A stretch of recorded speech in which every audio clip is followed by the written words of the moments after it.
For me, negotiation isn't about winning. It's about creating a win-win scenario. And if I can't walk away with that, then I'm walking away, period. So here's how I typically prep. First, I get crystal clear on what I actually want. Not what would be nice, but what is essential. Then I map out what I can compromise on and where my hard line is. Because if I don't define that up front, emotions can take over the moment. I also do my homework. I research who I'm negotiating with and what matters to them, what pressures are facing. Because when you understand the other side, you can find common ground.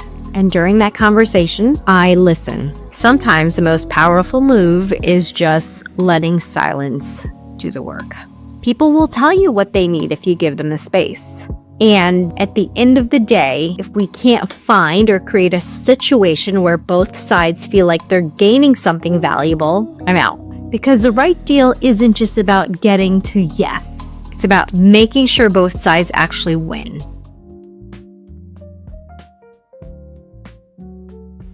Some people think of this as imposter syndrome. I've never really had an issue with imposter syndrome. I've always known I worked hard for what I have, for what I want, so I don't sit around wondering if I deserve something. I know I earned it. So let's be real. Stepping into leadership roles comes with pressure. Big decisions, big stakes, people looking to you for answers. Do I ever feel the weight of that? Sure. Do I let it shake me? Usually no. When those moments hit, though, I try to remind myself I've done the work, I've built the skills, rely on the training. I've made tough calls before and I'll do it again. If I don't have the answers, I will find one. Again, I rely on my training, I rely on my skills. Because here's the thing, self-doubt doesn't mean you're not capable. It just means you're stepping into something bigger. And that's not a reason to back down, it's a reason to step up. So don't waste time questioning yourself. Trust that what you know, and when you make a decision, you gotta keep it moving.